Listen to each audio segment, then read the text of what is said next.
teman-teman, ketemu lagi dengan saya di video pembelajaran chapter 9. Dan chapter ini pastinya masih berkaitan dengan chapter yang sebelumnya. Yuk kita simak sama-sama pembelajarannya, semoga bisa dipahami ya. Oke teman-teman, asal kalian tahu, jadi brand equity itu berasal dari mindset konsumen ya. Secara umum untuk mengukur apa saja yang dibutuhkan untuk membentuk brand equity, seorang manajer brand itu perlu memahami apa saja yang melatar belakangi konsumen ini untuk melakukan pembelian.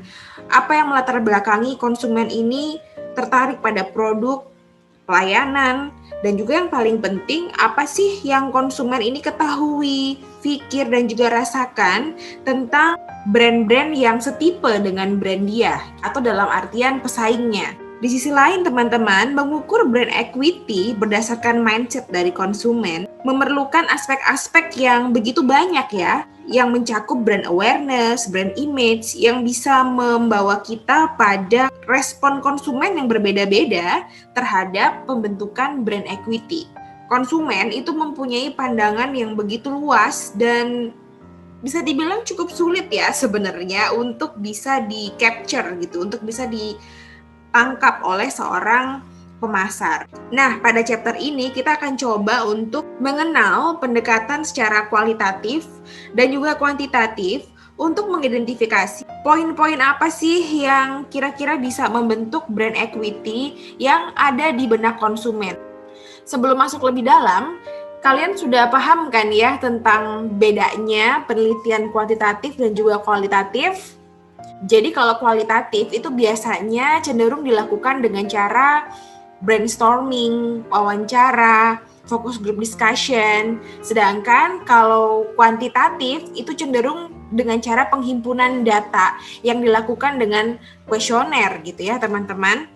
Dan nanti bisa dilihat di situ dianalisa untuk melihat hubungan antara satu variabel dengan variabel yang lain, ataupun bisa juga dengan dilakukan uji beda. Ya, lebih detailnya itu ada di metodologi penelitian yang sedang kalian tempuh sekarang ya. Nah, di sini kita cuma akan bicara tentang tools-nya aja untuk bisa mendeskripsikan customer mindset terkait pembentukan brand equity. Ya, kita sekarang masuk ke pendekatan yang pertama, dilakukan secara kualitatif ya. Nah, kalau misalnya kalian nanti di perusahaan mau melakukan penggalian poin-poin yang membentuk brand equity yang ada dalam benak konsumen secara kualitatif, yaitu dengan cara ngobrol, focus group discussion, kalian bisa nih pakai perangkat-perangkat ini, cara-cara ini. Yang pertama adalah free association, kemudian ada projective technique, ada ZMAT, ada neural research method, ada brand personality and value, dan juga ethnographic and experiential methods ya. Semuanya ini lengkap ada di buku sih sebenarnya. Jadi secara deep kalian bisa baca sendiri di bukunya Kevin Lane Keller. Di video pembelajaran ini saya hanya akan bahas secara sederhana aja supaya bisa kalian mengerti gitu ya. Oke, yang pertama adalah free association. Ini adalah cara yang paling sederhana di dalam melakukan penggalian brand association yang ada di dalam benak konsumen, teman-teman. Melalui free association ini akan membantu para marketers untuk bisa mendapatkan mental map dari brandnya masing-masing. Nah, mental map ini juga menggambarkan brand association ya teman-teman yang ada di benak konsumen. Jadi ketika konsumen itu mengingat brand kita, apa sih yang muncul di benak mereka? Jadi pertanyaannya lebih ke global ya teman-teman untuk free association ini. Dan dari pendekatan ini, marketers itu bisa mendapatkan apa saja kekuatan dari brand kita, kemudian apa sih yang disukai konsumen dari brand kita, dan juga keunikan dari brand kita yang tercermin di dalam mental map ini. Tuh, kalian bisa baca di halaman 327, tuh kalian bisa lihat ada mental map dari State Farm Insurance ya. Ada dependable, good reputation, konservatif. Ini didapatkan dari pendekatan free association.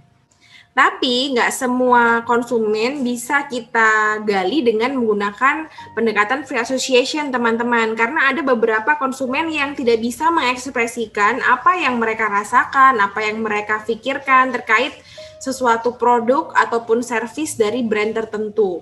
Misalnya aja, pada pertemuan yang sebelumnya, saya kan sempat tanya kepada kalian ya, pada kelompok Starbucks. Kalian tahu nggak sih brand association dari Starbucks itu apa? Semuanya hening kan? Terus cuma ada satu nih yang jawab, oh kopi bu, gitu doang. Nah, itu tanda bahwa ada kesulitan untuk mendeskripsikan apa yang ada di dalam pikiran dan juga rasa. Sehingga diperlukan pertanyaan yang lebih detail, teman-teman. Karena itu, kita bisa menggunakan pendekatan yang satunya lagi nih, projective teknik. Jadi pertanyaannya lebih projektif gitu ya. Sehingga lebih mudah untuk dipahami oleh konsumen untuk dia bisa mengungkapkan apa yang dia rasakan. Misalnya aja nih, kalian pasti pernah dong makan ayam, ya kan? Maka untuk mengukur kira-kira kalian itu KFC dibandingkan dengan McD lebih suka ayam yang mana? Kamu bisa tanya nih, guys, kalau menurut kalian ayam KFC dibandingkan dengan ayam McD, itu enakan mana sih? Terus kalau memang kamu suka suatu brand tertentu, misalnya McD nih, konsumen jawabnya McD. Oh, aku lebih suka ayam McD. Oh, sukanya ayam McD. Kenapa kamu lebih suka ayam McD? Dari segi rasanya yang lebih enak? Atau suka karena kulitnya lebih crispy? Atau suka karena harganya nih? Harganya lebih murah. Nah, dengan kita pancing seperti itu, maka kita akan lebih mudah untuk mengcapture apa yang ada di benak konsumen secara lebih detail. Jadi, projective teknik juga bisa dilakukan dengan cara membandingkan antara brand satu dengan brand yang lain, teman-teman. Next, yang selanjutnya adalah pendekatan ZMAT. Pendekatan ZMAT ini, teman-teman, itu ditemukan oleh Gerald Zeltman. Dia merupakan profesor Harvard Business School. Nah, ZMAT ini berangkat dari adanya pemikiran bahwa ternyata konsumen itu melakukan pembelian, ternyata itu dimotivasi oleh hal-hal yang ada di bawah sadarnya dia. Jadi ternyata manusia itu punya banyak sekali hal yang dipikirkan, yang hilir mudik dalam pikirannya, tapi ternyata mereka tuh nggak benar-benar sadar akan hal-hal apa aja yang ada di pikirannya. Jadi ZMAT ini hadir untuk bisa mengukur, mengetahui informasi-informasi yang tersembunyi di benak konsumen. Karena kebanyakan orang itu tidak mengetahui apa yang sebenarnya mereka tahu.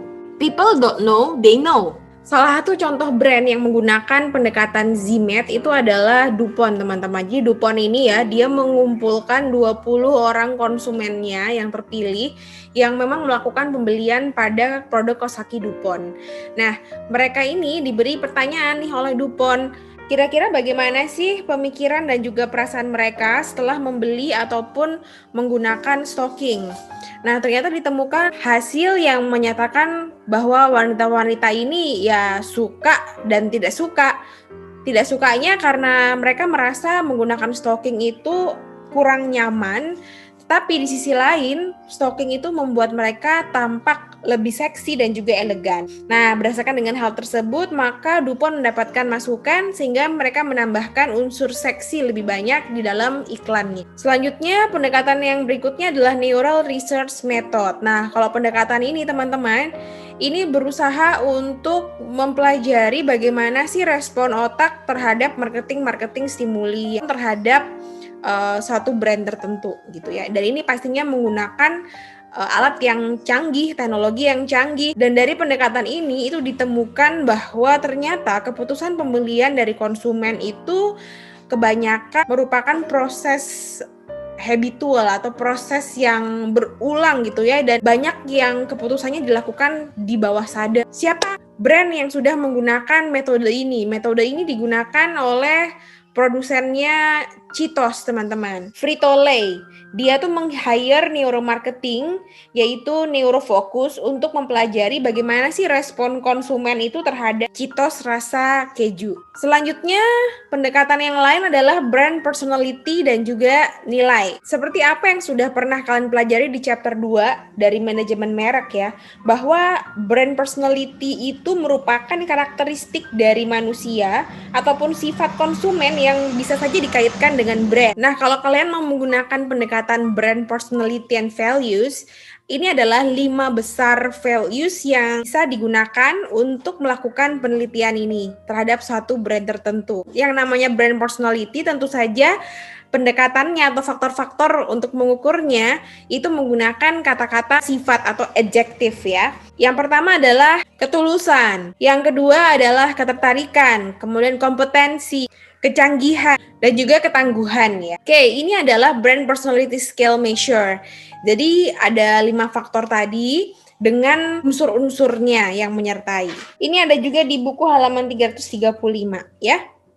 Yang terakhir adalah pendekatan etnografik dan experiential methods. Nah, kalau pendekatan ini teman-teman merupakan suatu pendekatan di mana ketika kita mau meneliti, kita itu akan langsung terjun ke objek yang mau diteliti. Jadi beberapa brand seperti misalnya HP ya, untuk memahami lebih baik bagaimana sih proses mengoperasi dari para dokter-dokter bedah. HP ini mengirimkan sekelompok peneliti teman-teman untuk meneliti bagaimana proses operasi dari dokter-dokter bedah gitu ya, dan mereka menemukan bahwa ternyata ketika dokter ini melakukan operasi itu perawat hilir mudik lewat gitu ya di depan layar sehingga menghalangi proses operasi jarak pandang dari dokter bedah yang sedang melakukan operasi.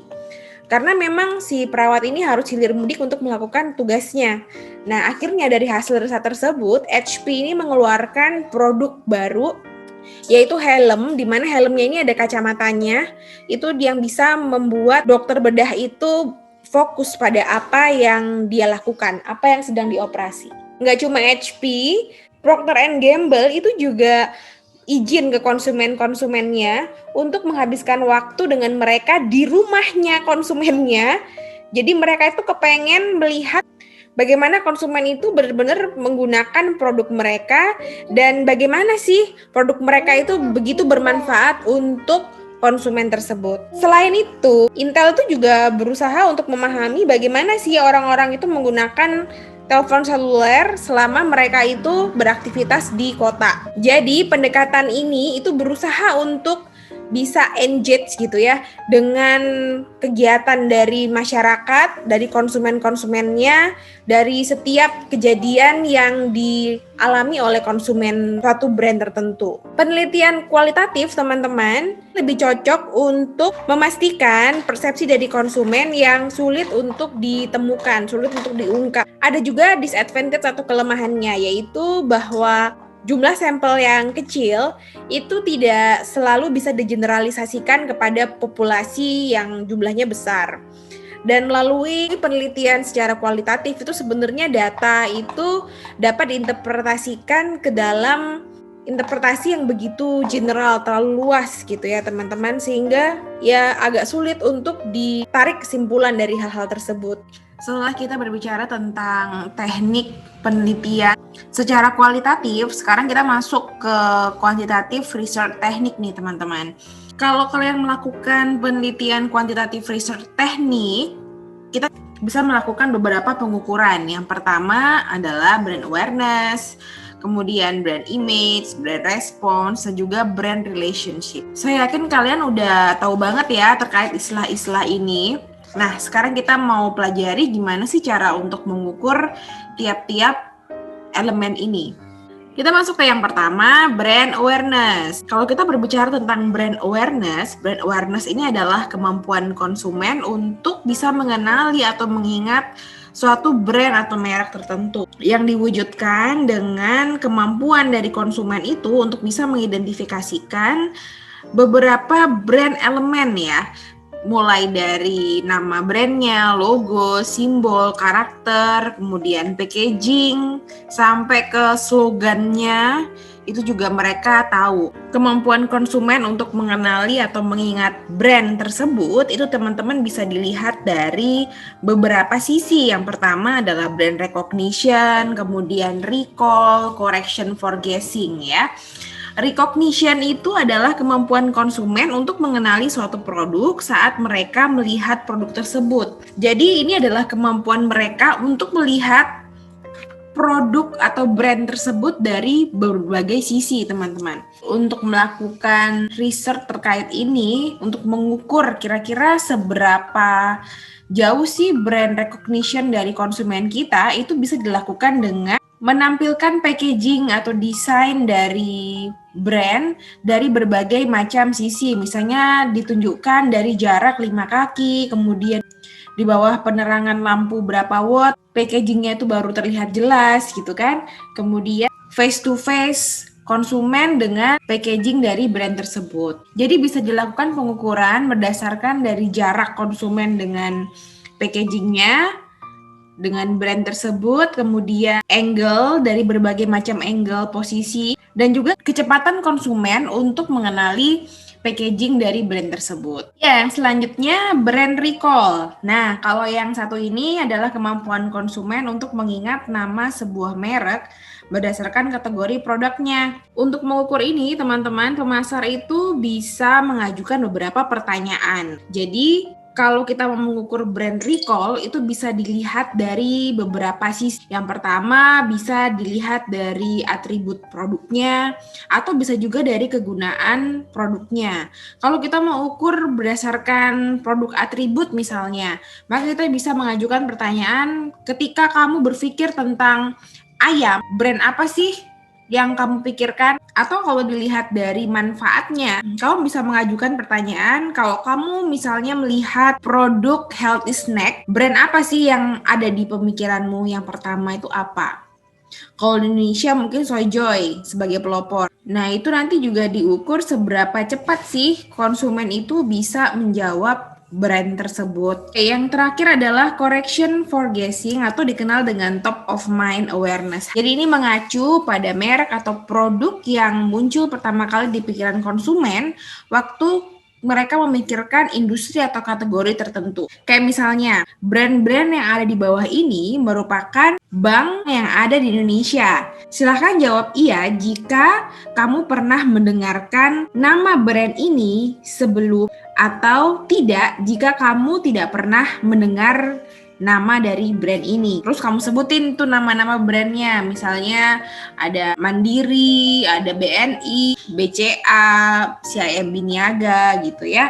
Untuk mengetahui kira-kira mana sih brand yang nomor satu ketika kita tuh mau mengukur nama brand dari perbankan. Nah, nanti dari situ akan kita rating teman-teman. Kira-kira brand mana sih yang paling number one di industrinya. Apakah brand kita, brand awareness ini berusaha untuk mengidentifikasi beberapa hal ataupun pengingat yang sesuai untuk konsumen untuk bisa mengukur seberapa diingat sih brand kita di memorinya konsumen itu. Selanjutnya adalah brand image. Brand image itu merupakan citra brand ya teman-teman dari sudut pandang konsumen, dari persepsinya mereka. Jadi kalau kita berbicara tentang sudut pandang atau persepsi konsumen, maka kita akan berbicara apa yang mereka percaya atau belief mereka yakini gitu ya. Karena belief itu merupakan pemikiran deskriptif yang dipegang oleh tiap-tiap orang tentang sesuatu. Belief ini tentu saja teman-teman akan berkaitan dengan brand association yang dipikirkan oleh tiap-tiap konsumen terhadap suatu brand tertentu. Karena itu kita bisa bilang brand association beliefs. Misalnya aja, brand association beliefs untuk Sony PlayStation 3 itu adalah apa? Fun and exciting, cool and hip, colorful, great graphic, advanced technology, variety of game titles, and sometimes violent. Dan karena itu, maka pemasar ini bisa melakukan pengukuran dengan cara melihat lebih dalam tentang 3 kunci dimensi dari brand association beliefs yang dilihat dari kekuatan, kemudian kesukaan, dan juga keunikan dari brand kita di benak konsumen. Misalnya aja untuk mengukur kekuatan, kamu bisa mengajukan pertanyaan, menurut kamu apa sih kekuatan dari brand X ini? Dan kira-kira apa yang muncul di benakmu ketika kamu berpikir tentang brand tersebut? Kemudian untuk mengukur kesukaan di benak konsumen terhadap brand kita bisa tanya ini, apa sih yang bagus dari brand ini? Apa sih yang kamu sukai dari brand ini? Apa yang jelek dari brand ini? Untuk mengukur keunikan dari brand kita di benak konsumen, kita juga bisa menanyakan, apa sih keunikan dari brand ini? Kemudian apa aja sih karakteristik ataupun fitur produk yang dimiliki oleh brand ini yang sama dengan brand yang lain? Di halaman 344 kalian bisa lihat ya, di figur 9.7 itu ada example of brand association ratings in terms of strength, favorability, and uniques. Jadi dari pertanyaan yang diajukan di situ itu nanti di rating mana yang paling strongly agree, mana yang strong. Ya, sekarang kita masuk ke brand response ya teman-teman. Nah di sini teman-teman, marketer itu akan berusaha untuk mengukur bagaimana sih respon dari konsumen terhadap brand kita yang dilihat dari purchase intention dan juga likelihood to recommend, atau kecenderungan untuk merekomendasikan brand tersebut kepada saudaranya, kepada tetangganya, dan orang-orang terdekatnya gitu ya. Seperti yang kita lihat di aplikasinya My Telkomsel, itu biasanya dia sering melakukan survei terkait likelihood to recommend. Mereka biasanya menanyakan seberapa mungkin Anda tuh mereferensikan aplikasi ini atau produk Telkomsel kepada saudara Anda, teman Anda, atau teman-teman terdekat. Kemudian mereka memberikan scale seperti semacam Likert gitu ya, kecenderungan 1 sampai 7. Nah, sedangkan purchase intention atau keputusan untuk membeli teman-teman itu bisa diukur dengan menggunakan beberapa dimensi nih. Kalau di bukunya Keller ya, dia memperkenalkan beberapa dimensi untuk mengukur purchase intention, yaitu action, target, konteks, dan juga waktu. Action itu adalah mengukur apakah konsumen ini membeli brand tersebut itu untuk dipakai sendiri, apa untuk kado. Yang kedua, target. Jadi ini lebih menspesifikkan tipe dari produk dan juga brand yang dikonsumsi oleh si pembeli atau konsumen.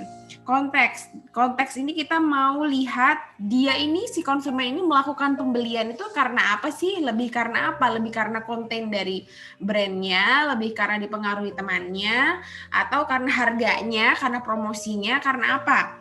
Kemudian waktu atau time. Nah ini di sini kita mau lihat seberapa sering sih dia mengkonsumsi brand kita. Belinya tuh setiap minggu kah, setiap bulan, atau setiap tahun. Jadi intinya teman-teman, dari sini si peneliti ini kepengen mengetahui tujuan dari pembelian, kemudian lokasi pembelian, bahkan juga repetitionnya. Jadi waktu pembelian brand yang dilakukan oleh konsumen. Yang terakhir adalah brand relationship. Brand relationship ini teman-teman tentu saja bertujuan untuk mengukur seberapa dalam sih hubungan antara konsumen dengan brand. Nah, untuk mengukur brand relationship biasanya bisa dilakukan dengan beberapa dimensi utama. Yang pertama adalah behavioral loyalty. Nah, dari sini kita berusaha untuk mengcapture kira-kira konsumen ini perilaku untuk loyalitasnya terhadap brand kita itu seberapa jauh sih, seberapa besar potensi dia untuk bisa berpindah ke brand yang lain. Nah, untuk mengukur ini kita bisa mengajukan beberapa pertanyaan. Misalnya aja, brand mana sih yang cenderung kamu beli untuk produk provider? Produk mana sih yang akan kamu beli untuk pembelian provider yang selanjutnya? Produk provider apa sih yang kamu beli terakhir kemarin, masih kamu pakai sampai sekarang? Itu adalah hal-hal yang digunakan untuk mengukur behavioral loyalty ya teman-teman. Kemudian yang kedua adalah attitudinal attachment. Nah, untuk mengukur attitudinal attachment atau perilaku dari konsumen terhadap brand kita, itu di sini ditawarkan dua pendekatan yang bisa dipakai ya. Yang pertama itu menggunakan 11 dimensi untuk mengkarakteristikkan cinta konsumen terhadap brand kita. Ya, bisa diukur dengan menggunakan passion, kemudian duration of the relationship, dan lain-lain sampai ke declaration of affect. Bisa kamu baca di halaman 347 nih teman-teman. Dan bisa juga dengan cara menggunakan pendekatan kita ukur brand self connection-nya dan juga brand prominence-nya. Nah, kalau kita mau mengukur brand self connection, maka kita bisa menggunakan beberapa pertanyaan untuk mengukur seberapa connected konsumen itu dengan brand kita, dan juga seberapa brand ini menjadi bagian dari konsumen gitu ya, segitu dalamnya di hati konsumen gitu. Nah, misalnya aja, seberapa jauh sih Anda terkoneksi dengan brand gitu ya, atau juga seberapa jauh sih brand ini menjadi bagian dari diri Anda gitu. Yang kedua, brand prominence. Ini bisa dilakukan pengukuran dengan melihat automaticnya dan juga naturally-nya. Jadi seberapa otomatis sih brand ini muncul di benaknya konsumen ketika dia itu membutuhkan produk dari brand tersebut. Seberapa jauh sih brand kita itu muncul secara natural dan juga instan di benak konsumen tanpa harus distimulasi oleh advertising ataupun dipengaruhi oleh lingkungan gitu ya. Itu masuk ke dalam naturally. Kemudian yang selanjutnya adalah sense of community. Nah, di sini kita berusaha untuk mengukur berapa besar sih peluangnya konsumen itu untuk membawa brand kita ke dalam kehidupan mereka, ke tempat kerja maupun ke keluarganya. Jadi mereka itu akan getok tular nggak sih di lingkungannya mereka gitu ya. Itu adalah sense of community. Yang terakhir adalah active engagement. Nah, kalau active engagement ini teman-teman, kita mau mengukur seberapa besar sih konsumen ini mau berkorban waktu, energi, dan uang gitu ya, dan lain-lain lah yang harus dikeluarkan dari konsumen ini untuk mendapatkan brand kita. Nah, ini adalah comprehensive model dari CBBA yang saya bahas pada chapter yang sebelumnya, Consumer Based Brand Equity ya teman-teman. Jadi ini berisi 5 sequence dari Millward Brown's Brand Dynamic Models. Nah, ini memang dipakai untuk bisa mengukur CBBA. Nah, ini nih, Brand Dynamic from Millward Brown. Nanti bisa kalian baca juga di buku ya teman-teman. Ini dia untuk dimensi-dimensi untuk pengukurannya itu dilihat dari bondingnya antara konsumen dengan brand kita, kemudian advantage yang ada pada brandnya, performance brandnya di mata konsumen itu seperti apa gitu ya. Apakah dari harapannya konsumen dengan apa yang diterima dia dari brandnya itu seimbang atau sama apa enggak. Terus relevansi, kemudian presence. Memang ya teman-teman, brand equity itu dibentuk berdasarkan dari customer mindset. Karena itulah kenapa kita membutuhkan untuk mengetahui bagaimana sih cara-cara untuk bisa menggali informasi dari konsumen kita. Supaya kita bisa memenuhi apa yang ada di mindset mereka untuk perbaikan di brand kita. Dan juga untuk lebih terkoneksi dengan konsumen ya. Oke, selesai sudah video pembelajaran kita kali ini. Semoga bisa membawa informasi yang positif buat kalian semua ya. Sampai ketemu di video pembelajaran selanjutnya. Bye-bye, sehat selalu.